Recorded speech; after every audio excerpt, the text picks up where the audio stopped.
कल हमने द्वितीय प्रश्न पत्र भारत के भूगोल के अंतर्गत भारत का भौगोलिक परिचय, उसकी आकृति एवं विस्तार आदि बिंदुओं का अध्ययन किया तथा साथ ही साथ भारत के भौतिक विभाग के अंतर्गत हमारा पहला जो भौतिक विभाग है उत्तर का पर्वतीय प्रदेश, इसका अध्ययन किया, जिसके अंतर्गत उत्तर के पर्वतीय क्षेत्र या प्रदेश में हिमालय पर्वत के 4 प्रमुख समानांतर पर्वत श्रेणियों में विभाजित किया गया, जिसमें हमने ट्रांस हिमालय, महान हिमालय, लघु हिमालय तथा शिवालिक हिमालय का विस्तृत अध्ययन किया। आज उसी क्रम में हम भारत के प्रमुख 4 भौतिक विभागों के अंदर पहला जो हमारा टॉपिक चल रहा है हिमालय का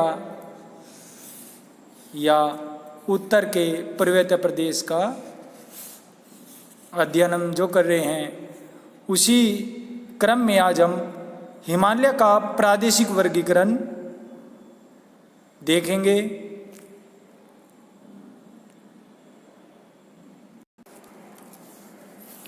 हिमालय का प्रादेशिक वर्गीकरण, अगर हम पहला वर्गीकरण देखें जो हिमालय के हमने 4 पर्वत श्रेणियों में विभक्त किया था, वो हमारा उच्चावच के आधार पर वर्गीकरण था और ये वर्गीकरण हमारा सिडनी बुराड़ नामक भूगर्भ शास्त्री ने हिमालय का वर्गीकरण नदी घाटियों के आधार पर किया है।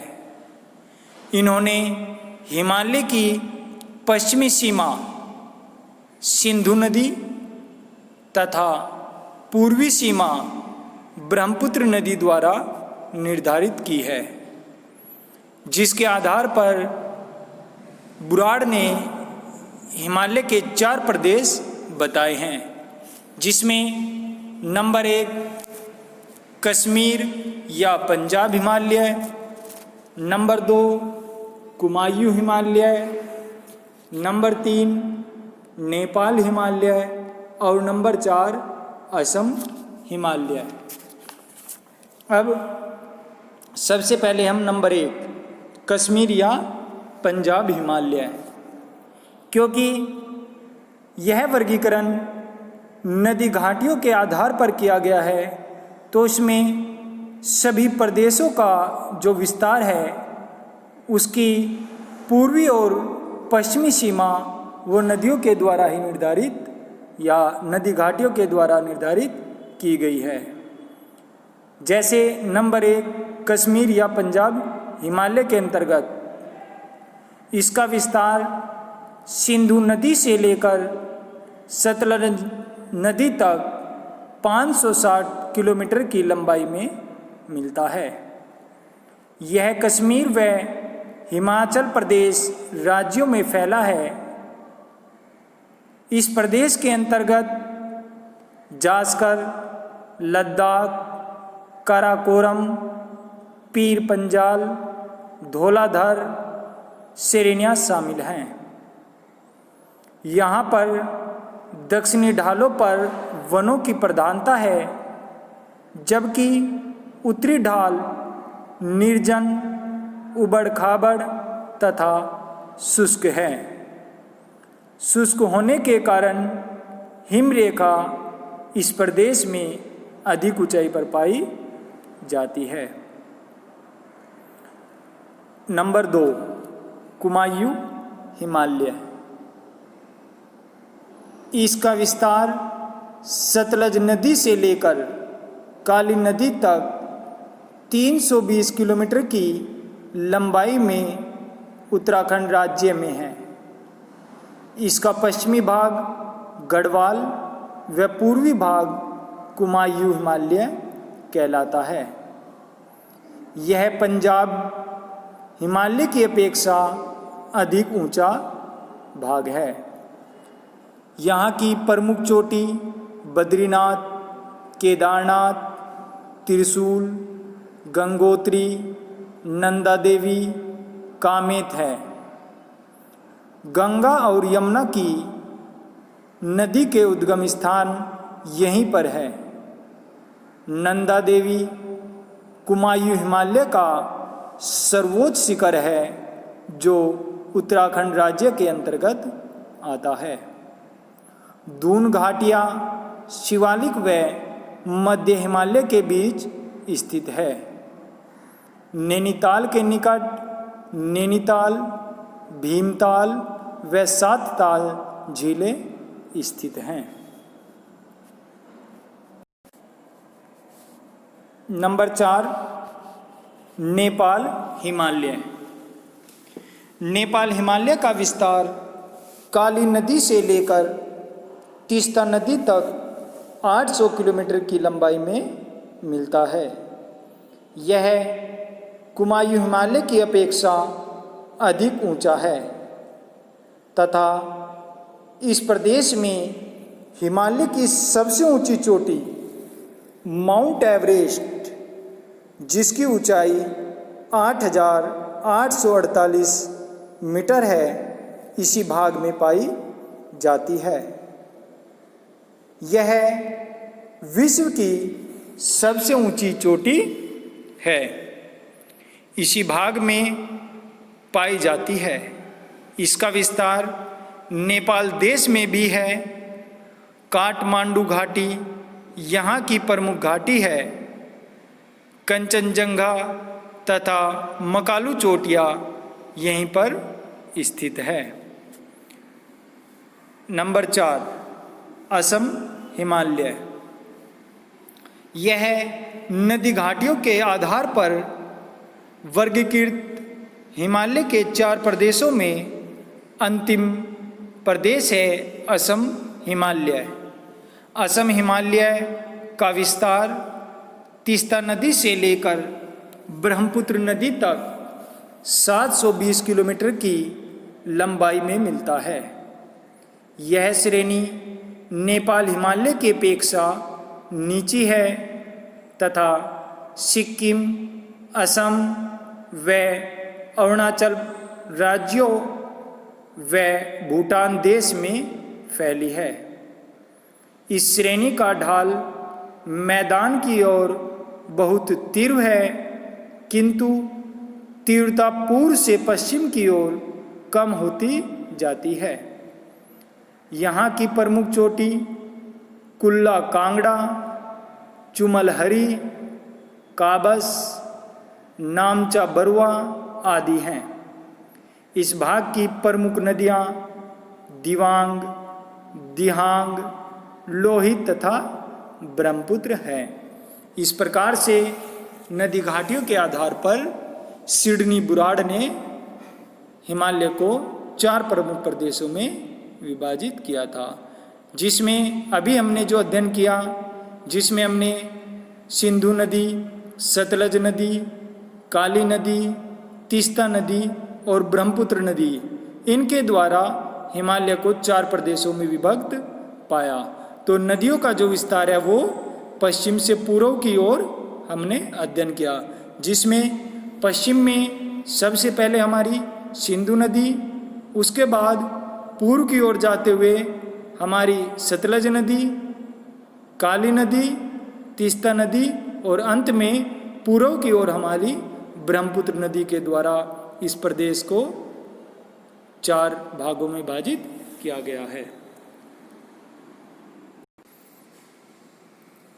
अब हम हिमालय का महत्व क्या है भारत देश के परिप्रेक्ष्य में हम इसका अध्ययन यहाँ पर करेंगे।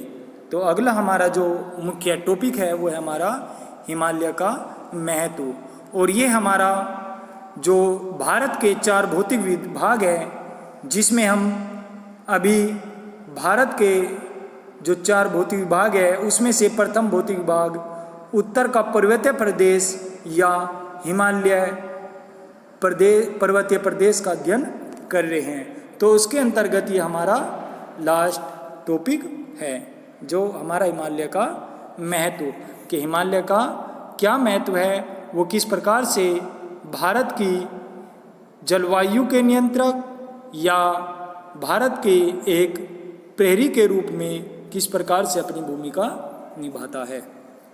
तो आगे हम देखेंगे हिमालय का महत्व। नंबर 1, हिमालय पर्वत भारत की जलवायु के नियंत्रक कहे जाते हैं। ये साइबेरिया की ठंडी व शुष्क पवनों से भारत देश की रक्षा करते हैं तथा मानसून पवनों को रोककर वर्षा कराते हैं। यानी जो हिमालय की स्थिति है भारत के उत्तरी भाग की ओर है, ये भारत की उत्तरी सीमा को बनाता है। तो हिमालय पर्वत जो उत्तर की ओर से आने वाली यानी साइबेरिया से जो आने वाली ठंडी हवाएं हैं, उनके मार्ग में ये एक बाधा के रूप में खड़ा है, जिससे हमारे देश की जो जलवायु है वो एक अलग रूप में पाई जाती है। दूसरा, जो मानसूनी पवनें हैं वे हमारे हिमालय पर्वत से टकराकर इन पहाड़ी क्षेत्रों में वर्षा करती हैं, जिससे इन क्षेत्रों में सदावाहिनी नदियों का उद्गम स्थल भी पाया जाता है। तो हिमालय पर्वत की जो स्थिति है भारत के उत्तर में होने के कारण ये वर्षा कराने में सहायक होते हैं। मानसूनी पवनों के मार्ग में एक बाधा के रूप में खड़े रहते हैं, जिसके कारण मानसूनी पवनें इन पर्वतों से टकराकर इन क्षेत्रों में भारी वर्षा करती है। नंबर 2, हिमालय की ऊंची हिम आच्छादित शिखरें उत्तर भारत के तापमान एवं आर्द्रता को प्रभावित करती है। यानी हिमालय की जो ऊंची शिखरें हैं जो हिम से या बर्फ से ढकी हुई हैं, वे उत्तरी भारत के तापमान एवं आर्द्रता को प्रभावित करती हैं। नंबर 3, हिमालय के हिम आच्छादित ढालों से अनेक सदावाहिनी नदियाँ निकलकर उत्तरी भारत में प्रवाहित होती है। यानी हिमालय पर जो स्थायी रूप से ग्लेशियर पाए जाते हैं, उन ग्लेशियरों के माध्यम से यहाँ पर जो नदियों का उद्गम हुआ है, वे नदियाँ सदावाहिनी यानी उन नदियों को पूरे वर्ष जल प्राप्त होता रहता है, और इसीलिए इस क्षेत्र में नदियाँ जो हैं पूरे वर्ष बहती रहती हैं। तो हिमालय की जो हिम आच्छादित चोटियाँ हैं, उनसे सदावाहिनी नदियाँ निकलती है, जो बाद में हमारी अरब सागर और बंगाल की खाड़ी में जाकर उनका जल गिरता है। नंबर 4, पर्वतों से निकलने वाली नदियाँ अपरदन किए गए पदार्थों को मैदानों में निक्षेपित कर उन्हें उपजाऊ बनाती है। हिमालय पर्वत एक ऊंचाई वाला भाग है जो उच्चावच को प्रदर्शित करता है।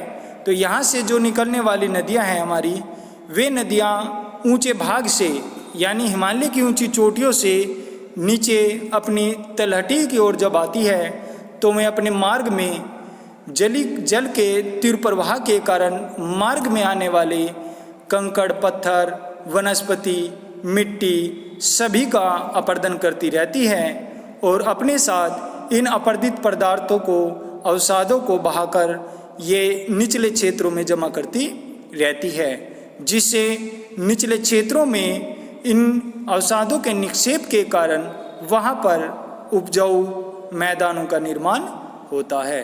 तो अपरदन के द्वारा किए गए पदार्थों को मैदानों पर निक्षेपित करिए, वहाँ पर उपजाऊ मैदानों का निर्माण करती हैं, जो कृषि कार्य के लिए बहुत ही महत्वपूर्ण होते हैं।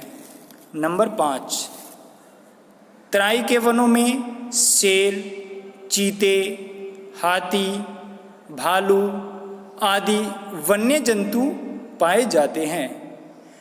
क्योंकि ये जो हमारा क्षेत्र है, जिसमें अगर हम देखें हिमालय की तलहटी से बाद जो हमारा तराई वाला क्षेत्र आता है, उन क्षेत्रों में वनों की प्रधानता होती है। इस कारण इन वनों में जंगली जानवर अपना निवास स्थान बनाए रहते हैं। तो उन क्षेत्रों में शेर, चीते, हाथी आदि वन्य जंतु अधिक मात्रा में पाए जाते हैं।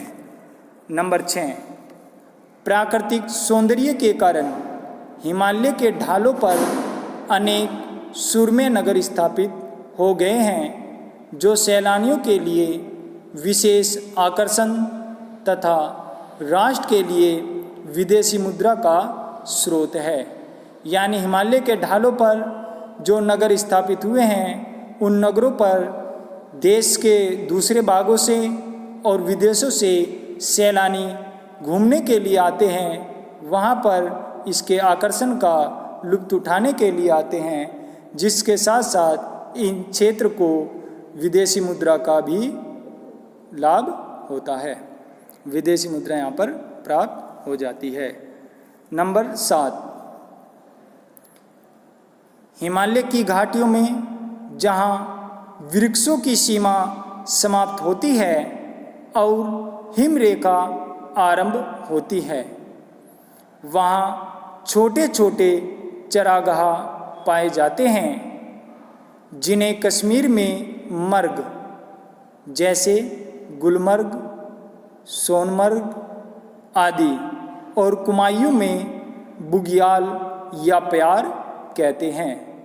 जैसे कि हमने पीछे पढ़ा था, जो हमारा कुमायूं वाला भाग है वो हमारे कुमायूं हिमालय के अंतर्गत आता है, या राज्य की दृष्टि से देखें तो ये उत्तराखंड के अंतर्गत हमारा कुमायूं भाग आता है। तो कुमायूं में इन छोटे छोटे चरागाह को बुग्याल या प्यार कहते हैं। इसमें कश्मीरी भोटिया और लामा गडरिए, भेड़ बकरियां आदि पशु चराते हैं।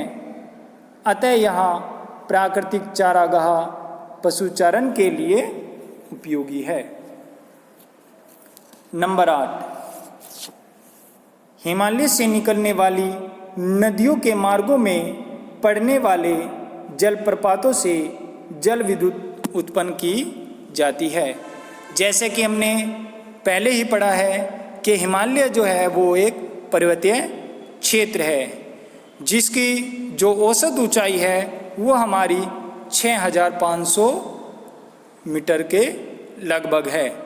तो इतनी ऊंचाई से जब नदियाँ नीचे भागों की ओर आती हैं, तो नदियों के मार्ग पर बांध बनाकर उन क्षेत्रों में जल विद्युत उत्पन्न की जाती है। और दूसरा, इन बांधों के द्वारा दूसरे कार्य भी संपन्न किए जाते हैं, जो हमारे सिंचाई के रूप में प्रयोग किए जाते हैं।